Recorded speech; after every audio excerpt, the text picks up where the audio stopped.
구원받은 하나님의 자녀의 삶은 신앙생활입니다. 그런데 우리의 인생하고 신앙생활이 따로 있지 않고 삶 자체가 신앙인 것이 신앙생활이에요.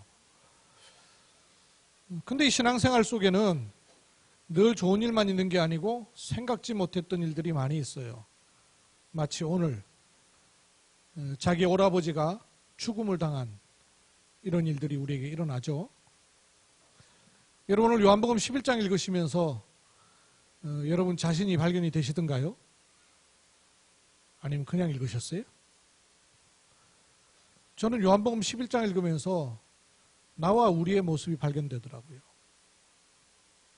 오늘 요한복음 11장에 보면 이 일이 일어나기 전에 우리는 뭐 끝을 알고 있잖아요. 성경을 다 읽었으니까. 나사로가 죽었다는, 병들었다는 소식을 듣고 예수님께서 메시지를 주셔요. 뭐라 그러셨습니까? 죽을 병이 아니고 하나님의 영광을 위한 병이다. 하나님의 아들을 위한 영광을 드러내시려고 하시는 병이다. 이렇게 말씀을 주어 놓으셨어요. 그리고 아프다 그러면 빨리 가시면 좋겠는데 이틀 동안이나 더 유하셨어요. 여러분 병원에 입원했는데 담임 목사가 신방을 안 하고 이틀 동안 지체하고 있으면 시험 들지 모르겠네요. 빨리 안 가셨어요. 그러다가 뜬금없이 가자 하니까 제자들이 있다가 말립니다. 뭐라고 말려요? 아니 그 동네에 가면 유대인들의 핍박 때문에 그렇게 어려움 당하셔놓고 왜 또 그리로 가려고 하십니까? 근데 그때 말할 때 제자들이 예수님을 가리켜서 뭐라 그러냐면요, 랍비여 이래요. 주여 이러지 않고 랍비여 이래요. 랍비란 뜻은 선생님 이런 뜻이에요. 제자들의 상태를 말하는 거죠. 그때 예수님 뭐라 그러십니까? 나사로가 잠들었으니 깨우러 가자. 그 제자들이 또 뭐라고 말합니까? 아이쿠 잠들었으면 차라리 낫겠습니다. 뭔 말이에요? 아니 병들어 있는 사람인데 병든 사람한테 차라리 잠들어서 있으면 가서 깨우면 되지요. 그 말이죠. 예수님은 영의 얘기를 하는데 제자들은 육의 얘기를 하고 있는 것이죠. 못 알아들으니까 예수님이요 아주 확인을 시켜주셔요. 나사로가 죽었느니라. 아직 이들은 나사로가 죽었다는 소식을 접하진 않았어요. 병들었다는 소식만 들은 거죠. 근데 예수님은 알고 계시는 거죠. 이미 죽은 것을. 어떤 의미에서는 죽기를 기다리신 거죠. 이틀을 유하셨으니까. 이제 죽었으니 됐다 이 말이에요. 죽었으니 이제 가면 된다 그 말이에요. 근데 그 영의 이 얘기를 모르니까 잠들었으면 차라리 좋겠나이다. 그럽니다. 그리고 제자들과 같이 가게 됩니다. 그때 여태까지 육신 얘기하던 디도모라는 도마가 오버를 또 합니다. 그래 우리도 예수님과 함께 죽으러 가자. 뭔 죽긴 죽으러 가요. 유대인들한테 핍박받으니까 핍박 중에도 이때는 또 믿음 엄청 있는 것 같죠. 시간표도 안 맞는 믿음 고백하는 거죠. 아무 때나 믿음 고백해요. 부흥회 하다 보면요 이렇게 뭐 믿습니까 할 때도 아멘이고 이렇게 불신앙적인 얘기인데도 또 뒤에 있다가 아멘 하는 분들이 있어요. 리듬 따라서 하느라고 무슨 말인지도 못 알아듣고. 죽으러 가자 그래요. 나사로가 죽은 그 마을 어귀에 섰습니다. 예수님이 오신다는 소식을 듣고는 마르다가 쫓아나와서 마중을 했어요. 그때 마르다가 예수님 보자마자 뭐라 그럽니까? 주님께서 우리와 같이 계셨더라면 오라버니가 죽지 않았을 것인데. 믿음 있죠. 믿음 있는 고백을 합니다. 주님께서 여기 계셨더라면. 좀 읽어보실까요? 21절을 좀 보십시다. 21절에 시작. 마르다가 예수께 여짜오되 주께서 여기 계셨더라면 내 오라버니가 죽지 아니하였겠나이다. 22절. 그러나 나는 이제라도 주께서 무엇이든지 하나님께 구하시는 것을 하나님이 주실 줄을 아나이다. 아멘. 믿음 좋죠. 마르다가요 신앙 고백을 했어요. 주님이 계셨더라면 안 죽었을 것입니다. 그러나 이제라도 주님이 하시면 하나님이 주실 줄 아나이다 이랬어요. 그랬더니 예수님이 내 오라비가 다시 살아나이다. 이러니까 마르다가 뭐라고 말해요? 마르다가 이르되 마지막 날 부활 때에는 다시 살아날 줄을 내가 아나이다. 뭔 말이에요? 마지막 때야 살아나겠지요. 예수님께서 재림하시고 부활할 그때는 우리도 부활할 것을 믿습니다. 믿기는 믿어요. 근데 어떤 믿음입니까? 교리적인 믿음이에요. 부활을 믿긴 믿는데 이제라도 하실 줄 아나이다. 머리로는 알아요. 머리로는 알고 그렇게 하실 수 있는 분이라는 것도 알아요. 그리고 이제라도 그렇게 하실 수 있다 그랬어요. 고백도 했어요. 그래, 살아날 것이다. 이렇게 말하니까 마지막 때야 부활하겠죠. 이렇게 말합니다. 그러니 예수님 뭐라 그러셔요? 25절에 예수께서 이르시되 나는 부활이요 생명이니 나를 믿는 자는 죽어도 살겠고 무릇 살아서 나를 믿는 자는 영원히 죽지 아니하리니 이것을 내가 믿느냐? 전곡을 찔렀습니다. 그때 말하다가 뭐라 그래요? 아멘. 아멘 그랬어요. 주여 그러하외다. 이게 아멘이란 뜻이죠. 그리고 아주 마태복음 16장 16절에는 고백을 했죠. 주는 그리스도시요 세상에 오시는 하나님의 아들이신 줄을 내가 믿나이다. 이분이 다락방을 제대로 했어요. 그죠? 주는 그리스도시요 살아계신 하나님의 아들이십니다. 고백을 했어요. 나중에 마리아도 찾아옵니다. 예수님께서 무덤으로 가자 하시고 무덤에서 이렇게 문을 열라 그러면서 눈물을 흘리니까 옆에 있던 사람들은 뭐라 그럽니까? 역시 사랑하시던 사람이었구나. 안타까워서 눈물을 흘리시구나. 그러나 예수님이 지금 눈물 흘리시는 이유는 뭐예요? 나사로 죽은 게 안타까워서 흘리시는 거예요? 도무지 못 깨닫고 못 알아듣는 제자들을 향하여서 비통함의 눈물을 흘리시는 거예요. 예수님의 눈물의 의미를 우리가 알아야 돼요. 눈물 흘리면 그냥 소금 섞인 물 나오는 것이 아니잖아요. 애통해서 나사로가 죽은 것이 안타까워서 우시는 줄 그렇게 하는 거예요. 전부 육신적으로 깨닫는 거예요. 영의 얘기를 전혀 알아듣지 못하는 제자들을 향하여서 주님이 눈물 흘리신 거예요. 그리고 무덤문을 열어라. 그랬더니요. 주는 그리스도시요 살아계신 하나님의 아들이십니다. 이랬던 마르다가 뭐라고 그래요? 벌써 죽은 지 사흘 되었습니다. 썩어서 냄새가 납니다. 무슨 말이에요? 안 믿는다는 얘기죠. 교리적인 믿음은 가지고 있어요. 지식적인 믿음은 가지고 있어요. 근데 실제적으로는 안 믿는 거예요.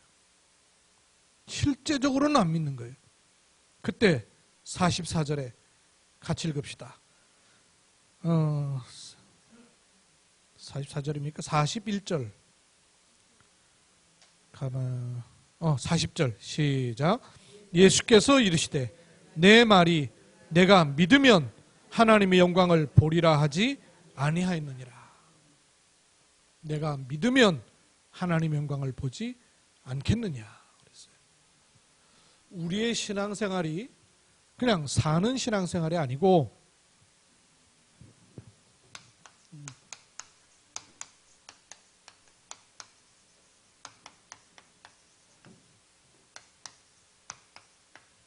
하나님의 역사를 보는 신앙생활입니다. 하나님은 우리를 이 자리로 부르신 거예요. 그럼 어떻게 하나님의 역사를 보느냐 하는 거예요. 곤고함이 왔을 때 평탄할 때는 요동치 아니하려니와 창일한 가운데는 네가 어떻게 하려느냐 이렇게 물으셨어요. 평탄할 때는 기도 수업도 되고 평탄할 때는 예배도 드리고 평탄할 때는 믿음도 있고 요단의 물이 창길할 때는 그러면 넌 어떡할 거냐 그러셨어요. 그겁니다. 신앙생활은 바로 그때 하나님의 역사를 보는 거예요. 기회죠. 하나님이 주신 너무너무 중요한. 그래서 평탄하나 문제가 있으나 상관없이 고난이 오나 시험이 오나 갈등이 오나 상관없이 우리의 신앙생활은 이거예요. 그렇죠? 하나님의 역사를 보는 신앙생활입니다. 우리가 연약해서 내가 힘이 없어서 기도가 안 돼서 우리 신분은 그런 신분이 아니에요. 옛 체질에 있던 내 신분은 그런 신분인지 모르지만 체질은 그런 체질인지 모르지만 하나님은 그런 나를 바꿔버린 신분이에요. 그래서 그거를 붙잡으셔야 돼요. 그러면 하나님의 역사를 우리가 항상 볼 수 있는 열쇠가 있느냐? 그걸 말씀하셨죠. 그걸 주셨어요.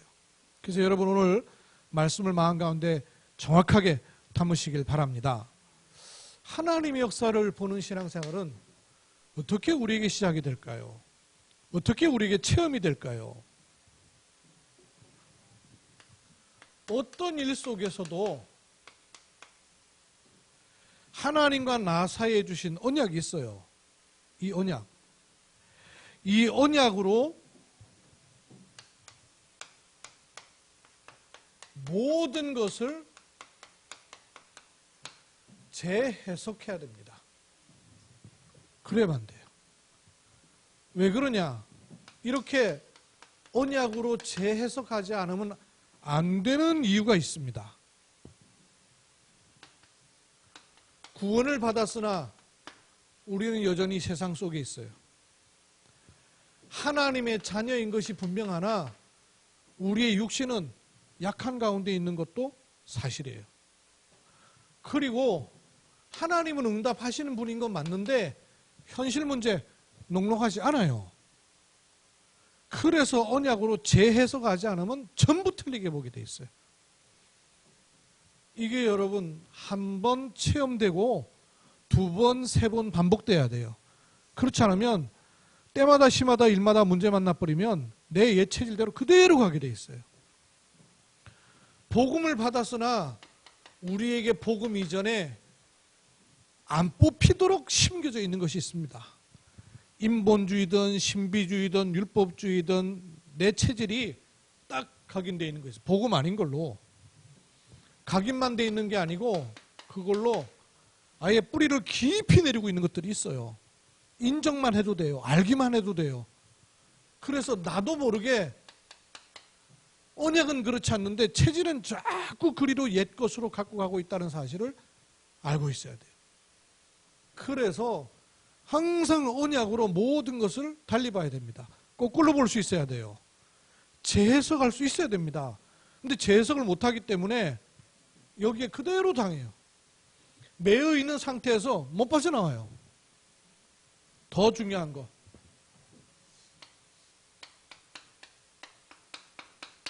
존재가 있어요. 그냥 자연스럽게 내가 불신앙하고 염려와 육신과 세상에 있는 게 아니고 이끄는 존재가 있어요. 사단은 창세기 3장 이후로 요한계시록 무저갱에 들어가는 날까지 계속 속입니다. 그 속이는 고리가 이거예요. 그래서 끊임없이 언약으로 재해석하지 않으면 안 돼요. 이게 우리의 삶에 하나님의 언약으로 모든 것을 봐야 성령의 역사를 체험할 수 있습니다. 성령의 역사를 그냥 가만히 있는데 느닷없이 누가 와가지고 막 불 받아라 해서 체험하는 게 아니에요. 그렇게 체험했기 때문에 그 체험해놓고도 나중에는 다 엉뚱한 데로 가는 것입니다. 언약으로 모든 것을 재해석할 수 있어야 돼요. 그래서 이거를 의도적으로다가 내게 각인시켜 넣겠다는 것을 가리켜서 읍조림한다는 것입니다. 왜 성경의 인물들이 계속 읍조림을 했을까요? 왜 읍조림을 중얼중얼 한 거예요? 영으로는 하나님의 자녀된 신분이 맞는데 육신으로는 감당 못할 일들이 너무 많은 거예요. 이걸 이기는 비밀을 스스로 가지고 들어온 거예요. 그래서 읍조림을 계속 한 거예요. 그래서 여러분 이 읍조림을 하자는 것입니다. 그래서 계속 확인하면서 읍조림을 정리를 한 거예요. 이번에 조금 더 정리했죠. 예수님은 도대체 누구신가? 그러면 나는 누군가? 요 관계가 분명해야 현실 문제, 사건, 갈등 속에 안 빠져든단 말이에요. 빠졌다가도 빨리 빠져나올 수가 있단 말이에요. 그 속에서 하나님이 내게 뭘 하라고 말씀하셨는가 하는 천명이 딱 찾아져야 되죠. 요 읍조림을 여러분 그냥 암송하는 거라고 생각하지 마시고 읍조림 할 때 여러분 어떤 일을 하는가를 체험하시고 실제로 누리십시오. 제가 계속 하다 보니까 조금 더 보강해야 될 것이 있어가지고 우리 박혜진 집사님 얘기 드렸더니 잘 정리해가지고 교회방에 다시 올려놓은 거 있죠. 보셨어요? 뭐 내나 그대로던데 이렇게 느끼셨어요? 바뀐 게 뭔지도 모르는 거 아니에요 혹시? 우리 그 읍조림에는 이 세 가지가 고백이 되는 거예요. 예수님을 고백합니다. 어떻게 고백했어요? 주 예수님은 그리스도시요. 내가 이 바꿨더니 사모님이 있다가 주는 그리스도시요. 이게 익숙하니까 그냥 주는 그리스도다 하자는 거예요. 그래서 내가 아무 말도 말고 좀 목사님이 하자 그러면 그대로 하시오 그랬어요. 주는 그리스도시요. 맞죠? 근데 불신자가 주는 그리스도 그러면 석가가 그리스도인지 마리아가 그리스도인지 누가 그리스도인지 알아요. 그래서 명확하게 한 거예요. 주 예수님은 그리스도시요. 살아계신 하나님의 아들이십니다. 그리고 그리스도에 대해 삼직을 고백했죠. 예수님은 누구라고요? 전에는 그냥 왕 이렇게 됐었죠. 그죠? 근데 이제는 이걸 한 거예요. 그 왕이 무슨 왕인지를 명확하게 해야 되겠다 싶어서 사단 꺾은 참된 왕 그리스도이십니다. 그죠? 그래서 사단을 꺾은 참된 왕 그리스도이기 때문에 나는 누구예요? 나는 육신을 입고 이 땅에 태어나서 아담의 후손이에요. 여기에 많은 의미가 있어요. 아담의 후손이란 말은 하나님의 형상으로 지음을 받았었다 그 말이에요. 근데 창세기 3장 사건으로 빼앗겼었다 그 말이에요. 아담의 후손으로 박씨, 김씨, 이씨 가문이 아니다 그 말이에요. 아담의 후손이다 그 말은 내가 김씨 가문이 아니다 그 말이에요. 호랑이띠가 아니다 그 말이에요. 뱀띠가 아니다 그 말이에요. 무슨 짐승띠입니까? 짐승자손이에요 우리가? 그래서 아담의 후손으로 그냥 있었던 게 아니고 이런 나를 구원하셨단 말이에요. 사단을 꺾어버리고. 그래서 아담의 후손으로 구원받은 하나님의 아들 박영환, 하나님의 딸 조아련 이렇게 자기 정체성을 분명하게 한 거예요. 이걸 읍조리라 그 말이에요. 결론은 여기 들어온 거예요.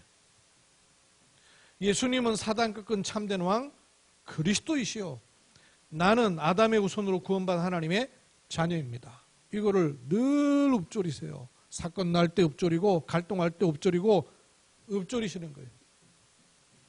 예수님은 또 어떤 분입니까? 예수님은 원죄 해결하신 참 제사장 그리스도이십니다. 그럼 나는 하나님 떠난 12가지 재앙에서 어떻게 됐어요? 해방됐어요. 1번은 구원, 2번은 해방. 해방돼서 내가 누가 됐습니까? 남은 자 렘넌트입니다. 이 고백이에요.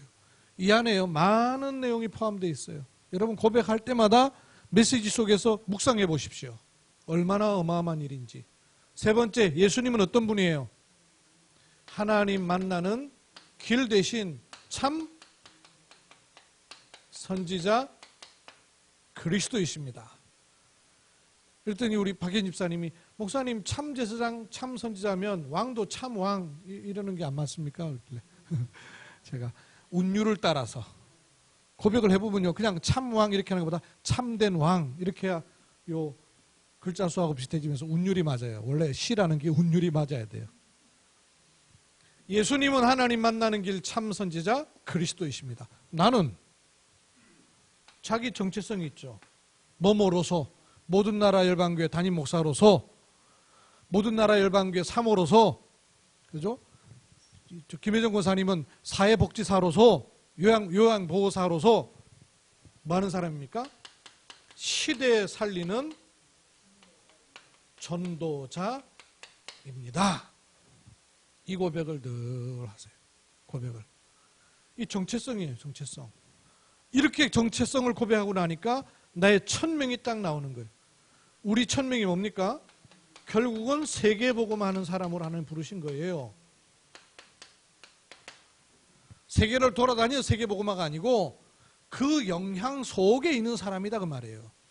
바이러스 하나 퍼졌는데요. 세계로 다 퍼져버리잖아요.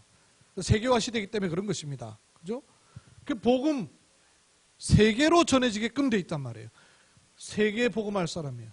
그런데 이 세계 복음화를 뭘로 할 거예요? 뭘로? 그게 나와야죠. 하나님이 내게만 주신 내가 해야 될 세계 복음화의 요소가 있단 말이죠. 저는 일단 하나님께서 RUTC와 교회를 주셨잖아요. 그래서 본부 RUTC를 비롯한 지역 RUTC와 함께 교회와 세계 복음하는 거예요. 여러분도 여러분에게 주어진 업을 넣으시면 돼요. 그죠? 공무원으로서 세계복음 할 수도 있고, 복지사로 세계복음 할 수 있고, 직장인으로 세계복음 할 수 있고, 한 분야가 있을 거 아니에요. 여러분에게 주어진. 가정주부도 전업일 수 있어요. 그러면 가정주부, 그 세계복음 하는 거예요. 렘넌트의 어미로서 세계복음 하는 것이다. 우리 조부모로 세계복음 하는 것이다. 이거를 교회와 함께 하는 거기 때문에 담임 목사님을 도와. 저는 제가 돕는 담임 목사는 없잖아요. 그래서 담임 목사님들과 함께, 제가 혼자 하는 게 아니고 담임 목사님들과 함께 RUTC와 교로 세계복음 하는 것입니다. 이걸 늘 읊조려요. 문제 왔을 때 읊조리는 거예요. 길을 갈 때든지 앉았을 때든지 일어날 때든지 문지방에 인설주에 이마에 손목에 그러시잖아요. 앉아있을 때도 하고 누웠을 때, 여러분 누워있으면 뭐해요? 염려하지 않습니까? 일어나면서 뭐해요? 어이구 허리야 어이구 허리야 이건 하잖아요. 읊조림은 읊조림 하세요. 읊조림을 하는 내 상태라야 문제 오기 전에 계속 해두는 근력을 키워놔야 문제 왔을 때 이길 수 있단 말이에요. 근데 그 근력이 없으면 문제대로 당해버리는 거예요. 자꾸. 그래서 상관없이 읊조림을 계속 하세요. 그 질병 와가지고요. 죽을 병원 우리 다락방 멤버들 계셨잖아요. 병원에 가보면 조그마한 그때는 지금처럼 잘 안 돼 있잖아요. 카세트 테이프 틀어놓고는 옆에서요 사모님이 계속 24시간 듣지도 않는데 틀어놓고 이랬어요. 그런데 그것 자체가요 많은 영적인 일 이루죠. 언약으로 모든 걸 재해석해야 돼요. 그래서 말씀 묵상이 굉장히 중요한 것입니다. 여러분을 사로잡는 말씀 하나를 딱 붙잡고 계속 들어가셔야 돼요. 환경에 걸려들지 않도록, 문제에 걸려들지 않도록, 사람에 걸려들지 않도록 붙잡은 말씀이 있어야 돼요. 저울 아시죠? 무거운 것에 따라서 내려가는 거예요. 문제가 내게 더 무겁고 붙잡은 말씀이 더 가벼우면 말씀 둥둥둥둥 떠 있는 거예요. 그리고 문제는 계속 잡혀 들어가는 거예요. 반대로 문제 오는데도 불구하고 내게 말씀이 잡혀진 게 무거우면 자꾸 말씀에 끌려가는 거예요. 그러면 내게 있던 문제가 자꾸 가볍게 여겨지는 거예요. 없어지지 않습니다. 없지 않아요. 요 문제 해결하면 또 오고 요 문제 해결하면 또 오고 인생 사는 동안의 문제는 투성이고 계속 그래요. 사단의 방법이 뭐냐? 잡혀버리게 만들어요. 계속 그 문제 속에 잡혀가지고 빠져나오질 못하게 하는 거예요. 신분은 바뀌었는데 여전히 그 상태에 있게 만드는 거예요. 그래서 모든 걸 바꾸는 언약으로 재해석을 계속 해야 돼요. 꽤 맞추세요, 여러분. 하나님의 자녀는 꽤 맞춰야 돼요. 왜? 아직 상태가 현찮으니까. 그러나 내 상태를 하나님 말씀에 자꾸 맞추셔야 됩니다. 그래서 언약으로 모든 것을 재해석하는 거예요. 그러면 뭐가 조금씩 들어오기 시작하느냐? 요게 들어오는 거예요. 믿음. 믿음이 들어오며 더 중요한 거 고백해야 돼요. 고백. 마음으로 믿어 의로 입으로 시인하여. 그래서 믿음 고백을 자꾸 해야 돼요. 늘 나오는 말이 잡혀있고 매여있고 갇혀있는 말들이 나오면 나한테는 마이너스를 계속 쏘는 거하고 똑같아요. 그래서 믿음을 고백해요. 고백함으로 재적용을 하는 거예요. 믿음을 계속 고백함으로 적용을 자꾸 시작을 해야 돼요. 제가 성경 조금 찾아놓으라 그랬는데요. 히브리 11장 6절에 보니까 믿음이 없이는 기쁘시게 못한다 그랬어요. 하나님께 나아가는 자는 두 가지 갖고 있어야 돼요. 자기를 찾는 자들에게 상 주시는 이심과, 그렇죠? 하나님을 믿어야 되는 거예요. 믿음의 고백을 해야 돼요. 그리고 마태복음 6장 30절에 들풀도 오늘 내일 아궁에 던져질 들풀도 오늘 먹이신단 말이에요. 들풀도 먹이신 하나님 앞에서 하물며 너희겠느냐 그러셨어요. 8장 20절. 겨자씨만한 믿음 가졌는데도 산을 옮겨서 바다로 던져지도록 할 수 있다 그러셨어요. 14장 31절에 물 위를 걸으신 예수님을 보고 베드로가 나도 그렇게 걷게 해주십시오. 그래 와봐라. 한 걸음 두 걸음 걷다가 바다를 툭 보던 순간 빠져들어 버렸어요. 베드로의 손을 잡아 일으키면서 뭐라고 그러십니까? 믿음이 없는 자요. 하나님이 우리에게 요구하시는 거 다른 거 없어요. 실력을 요구하는 것도 아니고 능력을 요구하는 것도 아니에요. 믿음을 말씀하시는 거예요. 16장 8절에 제자들이 먹을 거 없어가지고 떡 때문에 걱정하고 있으니까 믿음이 없는 자들아 이러셨어요. 그 떡이 없는 게 아니고 믿음이 없는 거예요. 누가복음 9장 41절. 9장 41절에 믿음이 없고 패역한 세대요. 주님이 믿음 없고 패역한 세대요. 이렇게 말씀하셨어요. 반면에 마태복음 8장 10절에 백부장이 예수님께 나왔죠. 자기의 하인이 죽게 되었다고. 예수님께서 그래 가자. 그러니까 백부장이 뭐라 그럽니까? 나도 군인으로서 명령만 하면 듣는 종들이 있습니다. 주께서 우리 집에까지 오실 것도 없이 말씀만 하시면 됩니다. 주님 뭐라고 하셨어요? 내가 이만한 믿음을 보질 못했다 그러셨어요. 믿음은 고백으로 적용하셔야 됩니다. 하나님의 역사를 내가 어떻게 이룰 수 있어요? 그러니까 하나님의 역사가 내게 적용되는 길은 뭐냐? 믿음입니다. 믿음 고백할 때 하나님의 역사가 내게 적용되는 것입니다. 마태복음 15장 28절에 가나안 여자가 자기 딸이 귀신 들려버렸어요. 자기 딸이 귀신 들려가지고는 예수님께 나왔어요. 그러니까 예수님이 그 가나안이라는 곳이 이방이거든요. 그 여자를 향해서 뭐라 그러냐면 나는 이스라엘이 잃어버린 자를 구원하려고 왔다. 그러면서 자녀에게 줄 떡을 개한테 주겠느냐 이랬어요. 얼마나 심각한 요구예요. 가나안 여인한테. 삐져 갔겠죠. 근데 그때 가나안 여인이 뭐라 그럽니까? 주인 집에 있는 개도 주인 상에 떨어진 부스러기를 먹지 않습니까? 그 부스러기만 주셔도 괜찮습니다. 그 말 아니에요. 그랬더니요. 딸아 내 믿음이 너를 구원하였느니라. 그의 믿음이 그를 구원할 수 있습니까? 하나님의 능력이 아니고 그의 믿음이 그를 구원할 수 있어요? 없음에도 불구하고 그 하나님의 역사가 그에게 적용되는 길은 뭐냐? 믿음이다 그 말이에요. 누가복음 5장 20절. 누가복음 5장 20절에 보니까 중풍병자가 많은 사람들 사이에서 소리질러 나사렛 예수여 나를 구원하소서. 내 믿음이 너를 구원하니라. 누가복음 7장 50절.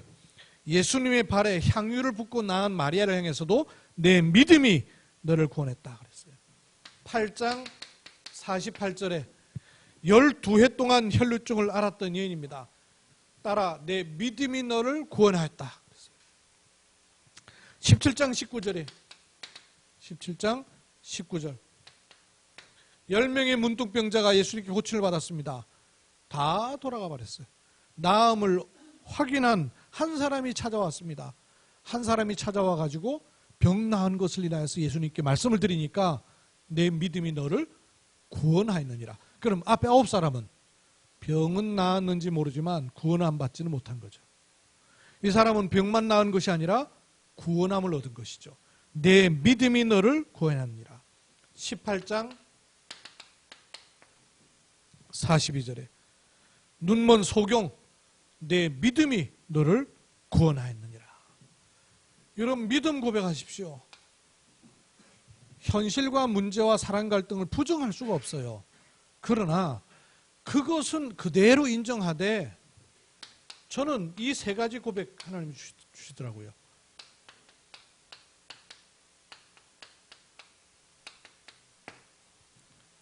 사람 말 너무 맞는 말 하더라고요.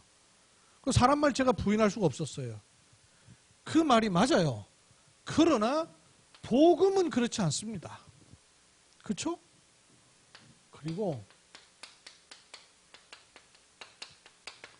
사람들 말하는 거 다 맞다 싶더라고요. 그러나 그게 다 아니에요. 지금 보이는 게 맞을 수 있어요. 그러니까 그게 다 아닙니다. 그리고 하나님이 진짜로 주시길 원하시는 것은 따로 있어요. 그죠? 따로 있다. 이게 제게 고백이었어요. 사람 맞는 말 가지고 막 얘기할 때 제게는 그 말에 대항할 수는 없었지만 제 마음에는 복음은 그렇지 않다.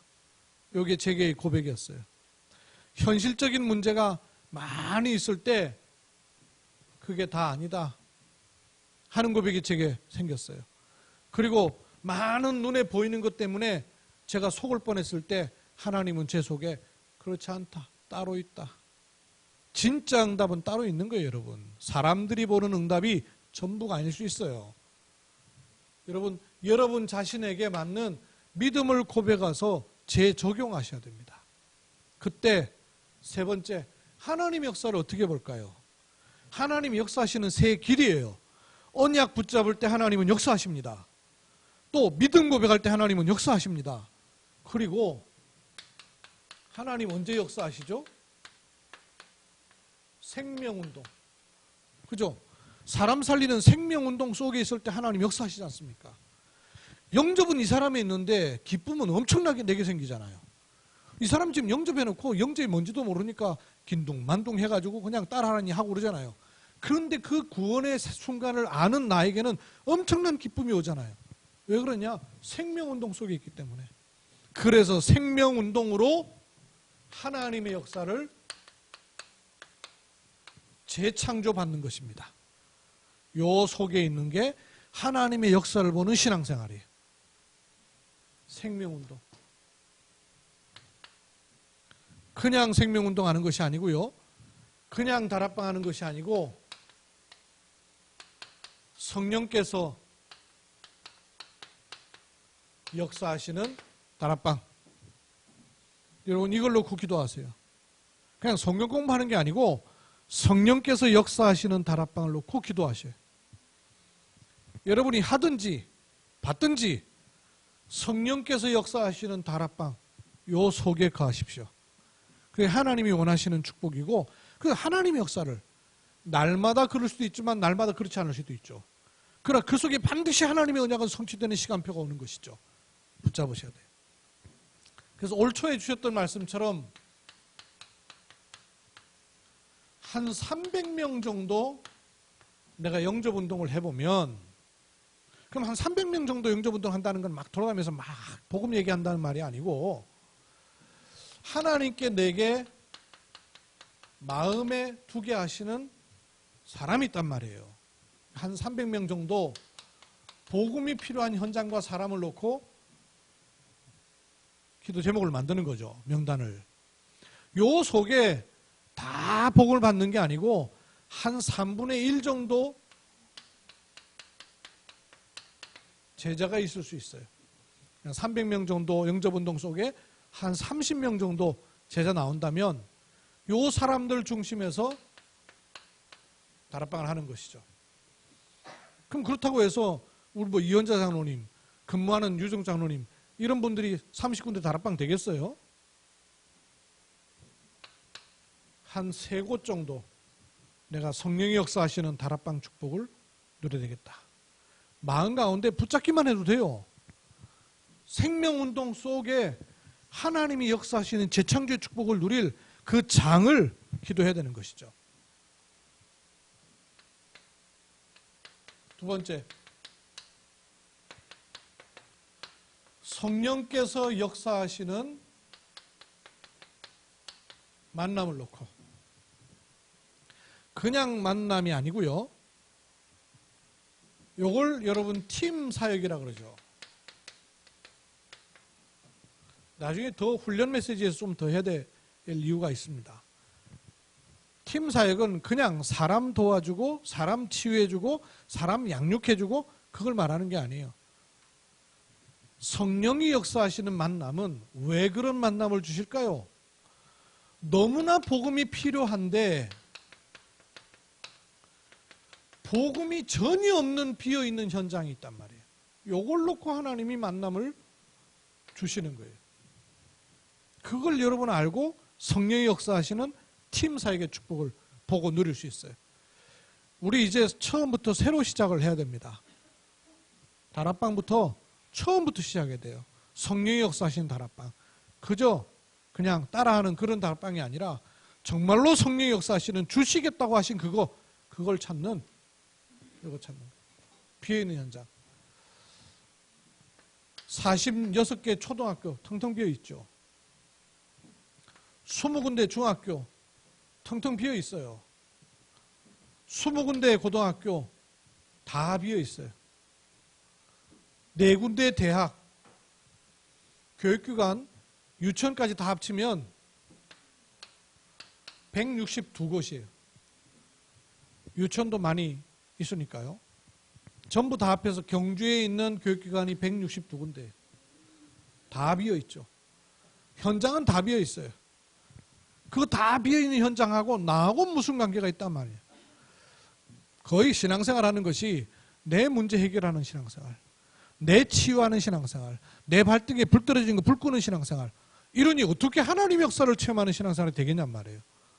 하나님은 지금도 생명운동을 하고 계시는데 거기와 나와 관계가 별로 없단 말이에요. 그럼 어떻게 하나님의 역사를 내가 체험하겠냔 말이에요. 그냥 전도하는 그런 정도가 아니죠. 우리의 삶이 하나님의 역사 속에 있음을 확인하는 것이에요. 3가지. 여러분 확인하고 마음 가운데 결단만 하면 돼요. 붙잡기만 하면 돼요. 그래, 하나님은 지금도 살아 역사하시는데 하나님의 역사를 보는 신앙생활이 돼야 될 거 아니냐. 그럼 하나님이 어디 역사하십니까? 말씀을 주시고 이루시는 분이에요. 지금도 하나님은 우리와 함께 하셔서 우리를 계속 인도하시는 분이에요. 믿음 고백하면 돼요. 그리고 복음 증거에 결론,